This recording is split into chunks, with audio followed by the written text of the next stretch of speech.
जोहार झारखंड। आप सभी लोगों को मेरा नमस्कार। आज मैं आप लोगों से दो बातें शेयर करने के लिए ये वीडियो बना रही हूँ। आज मेरी बात हुई घर पे, तो कुछ बातें पता चली जिन बातों को मुझे ऐसा लगता है कि रखना चाहिए आप सबके सामने, क्योंकि ये जो बातें हमें सोचने के लिए मजबूर करती है। कहीं ना कहीं मेरे साथ तो ऐसा है, वो ऐसी बातें होती हैं जो समस्या पूरे झारखंड में ज़्यादातर लोग झेल रहे होते हैं, जो झारखंड के वासी हैं। एक कॉल आया है कि हमारे यहाँ, हम जिस क्षेत्र से बिलोंग करते हैं वो है भूली थाना, कि भूली थाना प्रभारी जो हैं वो, उनका कॉल आया था, वो मिलने के लिए बुलाए हैं। तो मिलने के लिए क्यों बुलाए हैं? कारण ये है कि हमारे धनबाद में भूली थाना के अंतर्गत बाईपास रोड आता है, जो कि विनोद चौक, असरफी हॉस्पिटल और वासेपुर जो है उस रोड को कनेक्ट करता है, बाईपास रोड। उस रोड में एक ज़मीन है जिसको हम वहाँ के जो वासी हैं वो अपनी भाषा में बोलते हैं डुंगरी का ज़मीन। ठीक है, डुंगरी का ज़मीन। और उस ज़मीन का सिर्फ मेरा अकेले से वास्ता नहीं है, वहाँ के जो भी वासी हैं, जो मूल निवासी हैं, उनके साथ वास्ता है। और वास्ता ऐसा है कि हमारा वो एक होता है ना, हर गांव में मंदिर होता है जो कि सामूहिक होता है, सबके लिए होता है। उसी तरह ग्राम थान होता है जहाँ हम लोग अपना ग्राम देवता की पूजा करते हैं। और हमारे यहाँ सुरजाही पूजा होता है। हमारे जब बच्चे होते हैं, लड़का जो होता है, बहुत किसी किसी में घर के सबसे बड़े बेटे की होती है, किसी किसी में घर के सबसे छोटे बेटे की होती है, जिसमें सूर्य देव की पूजा की जाती है। और एक सामूहिक जगह होता है जहाँ पे वो पूजा किया जाता है। गांव में किसी के भी यहाँ, अगर किसी के भी घर में वो पूजा होता है तो उस जगह में जाके वो पूजा होता है, जिसको हम लोग अपनी भाषा में आखड़ा बोलते हैं। और उस दिन सूर्य देव की पूजा होती है, बलि वली भी दी जाती है। तो ये जो डुंगरी का ज़मीन है वो वही सामूहिक ज़मीन है।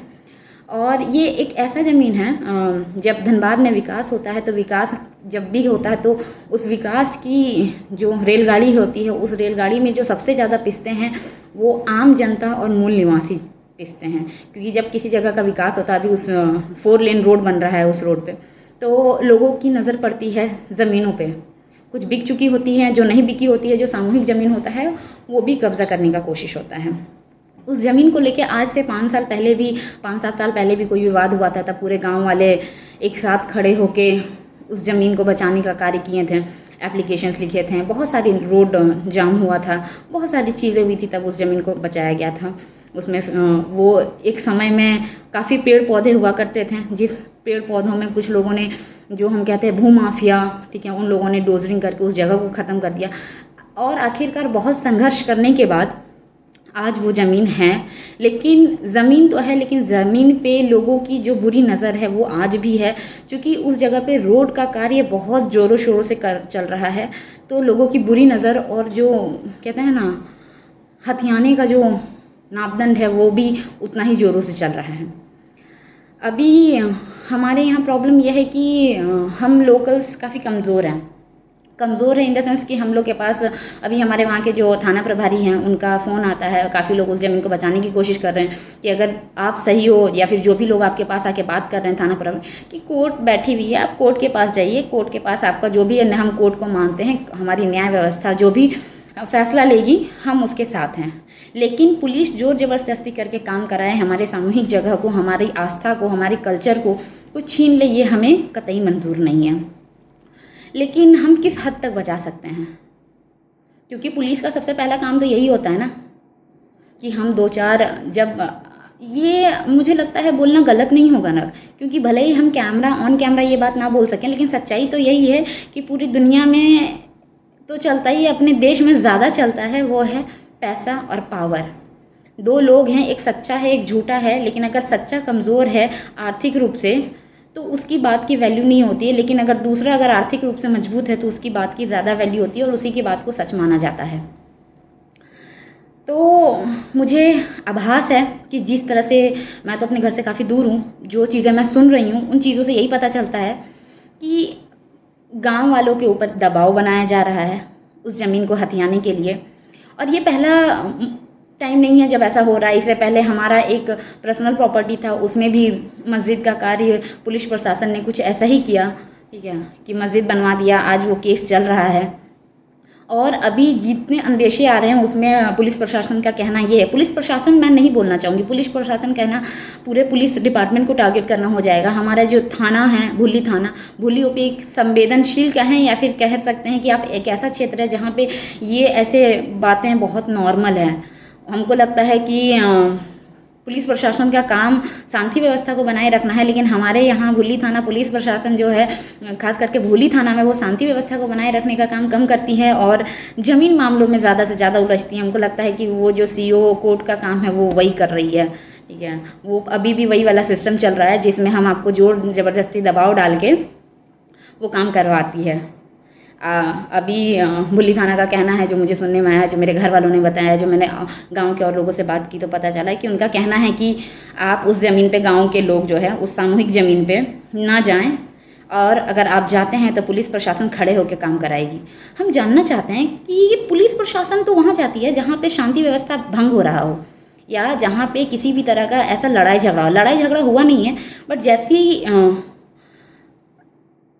जैसा कहते हैं ना चीज़ें चल रही हैं, जैसा जिस तरह के आव भाव हैं, उस आव भाव से ऐसा पता चलता है कि जानबूझ के उस जगह पे लड़ाई झगड़ा क्रिएट किया जाएगा और लड़ाई झगड़ा क्रिएट करने के बाद गांव के 10-20 लोगों के ऊपर केस कर दिया जाएगा और गांव के लोगों को और कमज़ोर कर दिया जाएगा। ये पहली बार नहीं है, इससे पहले भी बहुत बार ऐसा हुआ है। हम चाहते हैं कि कोई भी इंसान, खास करके धनबाद, हम लोग को हमेशा, मैंने अपनी वीडियो में एक बात बोलने की कोशिश की है कि हमें संगठित रहने की ज़रूरत है। हमें पता है, हम कहते हैं बाहरी भीतरी, हमें बाहरी भीतरी से कोई समस्या नहीं है, लेकिन समस्या तब होती है, पता है, हम आपको जानते नहीं हैं, आप किसी भी पदभार में, हम उस पद की इज्जत करते हैं, लेकिन जब उस जगह पे हमारे समुदाय का, हमारे यहाँ का इंसान होता है तो हमारी पीड़ा को समझ पाता है। खास करके वैसे क्षेत्रों में जहाँ बाहर से या फिर जो उस राज्य का नहीं है वहाँ का, जब कोई बाहरी वहाँ पे पदभार को संभालता है तो ही लोकल्स को इतनी समस्या क्यों होती है। जितने भी आप किसी भी क्षेत्र में जाइए, किसी भी लोकल क्षेत्र में अगर कोई लोकल आदमी पोस्टेड है, चाहे वो एसआई के पद पे हो, चाहे वो डीएसपी के पद पे हो, चाहे वो एसपी के पद पे हो, तुलनात्मक वे में, मैं ज़ीरो तो नहीं कह सकती कि किसी भी चीज़ में जगह में कि शून्य हो जाएगा एकदम, वो पॉसिबल नहीं है, वो आइडियल सिचुएशन होता है, लेकिन तुलनात्मक वे में जब कहीं कोई बाहरी आदमी हमारे ऊपर बैठा होता है और कहीं कोई लोकल आदमी होता है तो उसमें लोकल आदमी जहाँ पे जब पदभार में होता है तो हमारा शोषण नहीं होता है, ना के बराबर होता है, कम होता है, कम से कम हमें अपना पक्ष रखने का मौका मिलता है क्योंकि सामने वाला हमारी बातों से रिलेट करता है। तो भेदभाव तो हम नहीं कर रहे, भेदभाव हमारे साथ हो रहा है। हम बहुत न्यूट्रलिटी और इक्वालिटी की बात करते हैं, लेकिन जब हमारा शोषण होने लगता है तब हम सोचने पे मजबूर हो जाते हैं। जब हमारे लिए, जब न्याय व्यवस्था जो है, जब प्रशासन हमारे लिए काम नहीं करती है, हम 200 लोग साइन करके देते हैं और वो साइन किया हुआ बस एक रिसीविंग के तौर पे हमारे हाथ पे रह जाता है और हमारे नज़र के सामने हमारी ज़मीन छिन जाती है, हमारा जो भी सामुदायिक जगह है वो छिन जाता है, तब दिल को तकलीफ़ होती है, तब दिल में एक आक्रोश होता है, विश्वास टूटता है प्रशासन के ऊपर से, व्यवस्था के ऊपर से। और ये तब भी, इसका 2 ही सॉल्यूशन है, इस प्रॉब्लम का 2 ही सॉल्यूशन है जो मेरे को इतने लंबे टाइम में समझ में आया है। पहला, शिक्षा, एकता, उस शिक्षा से नौकरी। मैंने क्या बोला, अगर वहाँ पे कोई लोकल आदमी रहेगा तो वो उतना शोषण नहीं करेगा। तुलना करेंगे ना हम कि अगर हमारे साथ कोई ज़्यादा बुरा है, कम बुरा है, तो हम तुलना करेंगे कि मेरे वहाँ का आदमी जाएगा ना उस जगह पे, तब ना वो हमारे बारे में समझ पाएगा कि सुरजाही पूजा क्या होता है, ग्राम पूजा क्या होता है, भोक्ता मेला क्या होता है, शिव मंदिर क्या होता है। कोई दूसरा आदमी उस चीज़ से अपने आप को जोड़ ही नहीं सकता है, और अगर जोड़ पाता तो शायद ये समस्याएं आती ही नहीं। अगर ये समस्याएं आ रही है आज भी हमारे साथ, हमें कभी कभी ऐसा लगता है जब आप थाना प्रभारी जाइए किसी से बात करो तो इस लहजे में बात करते हैं, जैसे मैंने पहले भी किया था, बोला था कि जैसे हम ईस्ट इंडिया कंपनी के दौर में रह रहे हों और भारतीयों की और हमारी कोई इज्जत नहीं है उनके सामने, बल्कि वो इस बात को भूल जाते हैं कि आप एक पब्लिक सर्वेंट हैं। There is a word, servant, आप जनता के सेवक हैं। शायद ये सेवक शब्द वो उनके डिक्शनरी से चला गया है। आप जनता की सेवा करने के लिए, आपका काम है जनता को सुनना। अभी मैंने 2024 में खूब काम किया, राजनीति में, अपने पढ़ाई को साइड रख के, क्योंकि इलेक्शन 5 साल में एक बार आता है, ये सोच के कि अगर कोई ऐसा आदमी हमारे सत्ता में आता है जो हमारी बात को रखेगा, हमारी बात को सुनेगा, तो 5 साल तो हमारे अच्छे से गुजरेंगे, कोई नया बदलाव ला सकेगा। नौकरी मैं अगले साल ले लूँगी।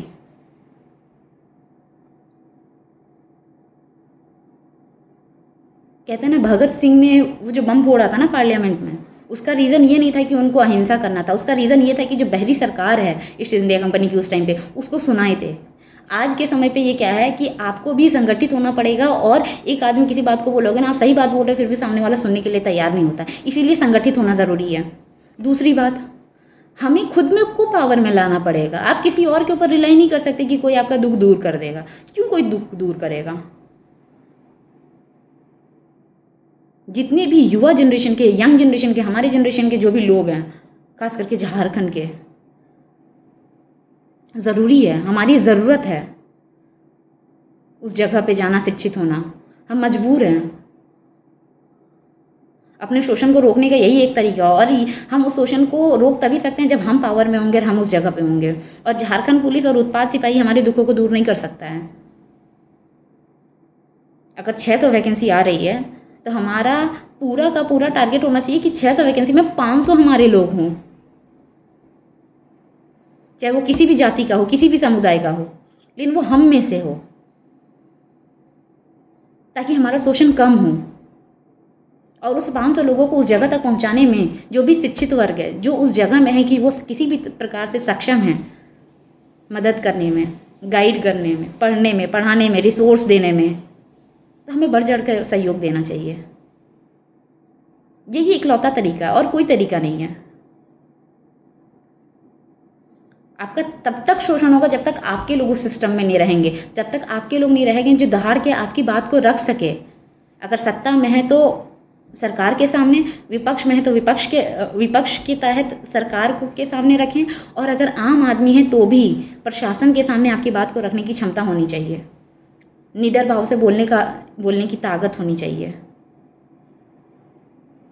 ये वीडियो में भी हो सकता है कि कभी कभी चीज़ों का आशंका होता है ना, मुझे पूरा आशंका है कि भूली थाना प्रभारी कुछ ना कुछ ऐसा करेगी जिससे वो मैटर बढ़े, और वो 2-4 फर्जी केस करके मामला को अपने कंट्रोल में करके पुलिस प्रशासन खड़े होकर काम कराने की कोशिश करेगी।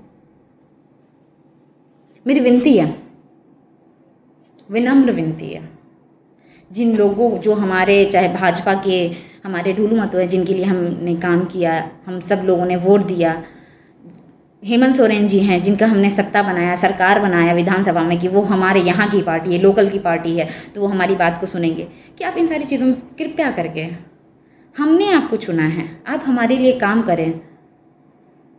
इतनी तो उम्मीद रख सकते हैं ना कि हमारा हक हमें आप दिलाओगे। मुझे नहीं लगता कि बहुत बड़ी डिमांड है ये हमारी। जब आप हमारे लिए काम करोगे ना, तो 5 साल बाद, क्योंकि ये आम जनता ही होती है, नॉर्मल पर्सन, जब आप किसी के दुख में साथ देते हो तो 5 साल बाद आपको किसी भी तरह का प्रलोभन देने की ज़रूरत नहीं पड़ेगी, और निस्वार्थ भाव से जनता आपके साथ खड़े होकर आपको सत्ता में लाएगी। फिर से जो भी हमारे लिए काम करेगा हम उनके साथ रहेंगे, दिन रात एक कर देंगे उनके लिए। हमें बदलाव चाहिए, झारखंड के युवा को बदलाव चाहिए। हम एक नए झारखंड में सांस लेना चाहते हैं, जहाँ न्याय व्यवस्था की डंका बजे, जहाँ एक सुसरकार जिसको कहते हैं अच्छी शासन व्यवस्था का डंका बजे, जहाँ किसी भी आम और गरीब जनता का शोषण ना हो। खास करके हमारे जो लोकल से खतियानदारी है उनका मौका लगेगा, टाइम लगेगा ना हमें विकास करने में, कम से कम वो समय तो दे हमें विकास करने का, वो मौका तो दे हमें विकास करने का। ज़्यादातर लोगों को तो हम आम जो खतियानदारी लोग हैं उनको हम या तो केस में फंसा के रख देते हैं, या फालतू की चीज़ों में फंसा के रख देते हैं, तो उनको मौका कहाँ मिलता है कि वो ढंग से पढ़े, बराबर का कंपटीशन करे और सही जगह ले सके। रिसोर्सेज के मामलों में, पैसों के मामले में तो हम पीछे हैं ही। हम मतलब आम जनता, लोकल्स, खतियानधारी, 80% लोग तो रिसोर्सेज में कमज़ोर ही हैं।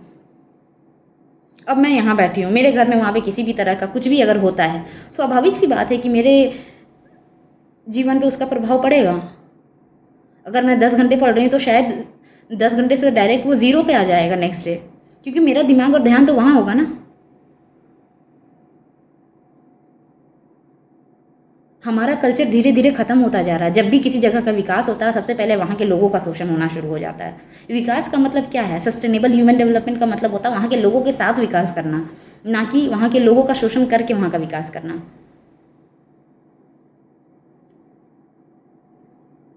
और मुझे हायर पुलिस ऑफिसर से भी हम्बल रिक्वेस्ट है, we do have so much of respect and believe on you, क्योंकि जब हम नीचे से हारते हैं तब हम आपके पास आते हैं और हम उम्मीद करते हैं कि हमें न्याय मिलेगा।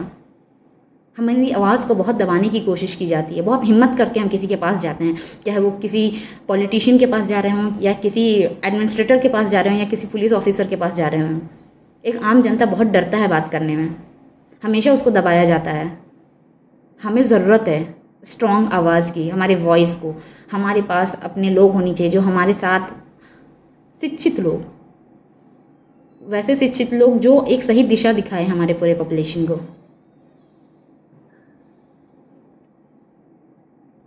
जो भी युवा हैं, एजुकेटेड है, मैं तो बोलूँगी अभी CGL का फॉर्म आने वाला है, प्रिपेयर बेस्ट। मेरी तरफ से, अगर मेरी तरफ से कोई हेल्प चाहिए, अगर मैं कुछ कर सकती हूँ तो आई विल बी 24/7 अवेलेबल। मैं चाहती हूँ मेरे लोगों का विकास हो, मुझे बस यही चाहिए। मैं नहीं चाहती हूँ कि हम किसी भी तरह के शोषण से परेशान हो, जिस तरह मैं परेशान रहती हूँ किसी किसी चीज़ों को लेके। कोई भी परेशान हो, कोई भी आम जनता परेशान हो, खास करके अपने अधिकार के लिए जो वो डिज़र्व करता है, जो उसका है।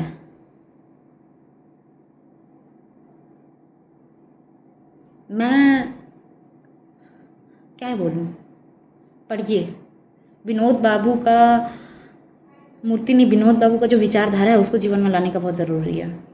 पढ़ो और लड़ो, अपने अधिकारों के लिए लड़ना पड़ता है और लड़ने के लिए पढ़ना पड़ता है।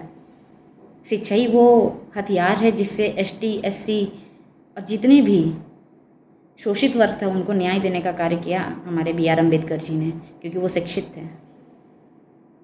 झारखंड में वही, झारखंड के पितामह विनोद बिहारी महतो जी ने वही काम किया।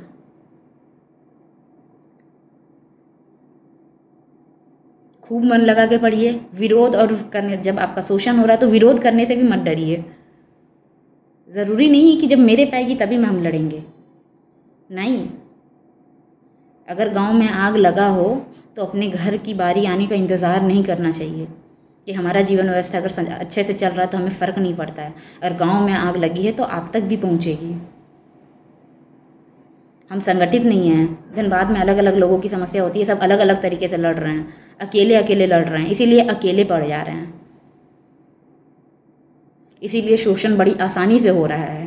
और किसी भी जगह जो भी ज़्यादा अच्छे से डेवलप्ड है या डेवलपिंग फेज़ में है, उस जगह पे हम लोकल लोगों का कोई अस्तित्व बच ही नहीं रहा, कुचल दिया जा रहा है।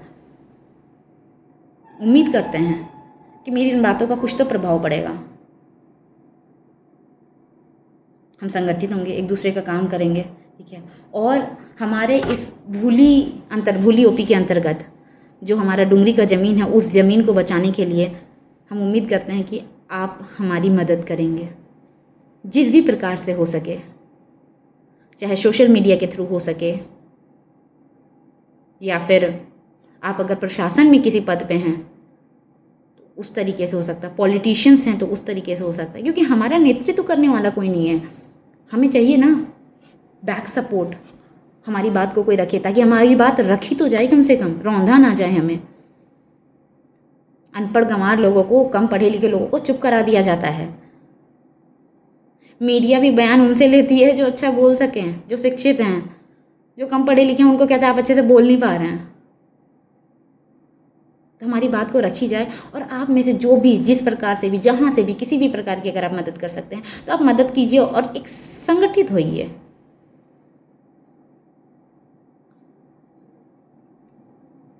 अगर आप किसी भी तरह से आप योगदान दे सकते हैं तो आप प्लीज़ कमेंट करें, संपर्क करें। हम चाहते हैं कि हम संगठित हों। जिनको लगता है कि मेरी विचारधारा अगर सही है तो वो प्लीज़ मुझे कांटेक्ट करें। मैं चाहती हूँ एक ऑर्गेनाइजेशन बनाना जिसमें हम सब एक दूसरे के साथ खड़े हो सकें। अलग अलग फील्ड, अलग अलग प्रोफेशन के लोग एक दूसरे से जुड़े रहें। अगर मेरे पास कोई स्किल्स है तो मेरी स्किल्स का अगर किसी को बेनिफिट मिलता है तो मैं ज़रूर चाहूँगी कि वो बेनिफिट उसे मिले। इसी बात के साथ मैं अपनी वाणी को विराम देती हूँ। उम्मीद है अगर मेरी बात आप तक, मैं जो अगर कहना चाहती हूँ, अगर मैं अपनी भावनाओं को आप तक पहुँचाने में अगर सफल हुई हूँ तो मेरा ये वीडियो बनाना, अपनी बात को रखना कामयाब होगा। जोहार झारखंड।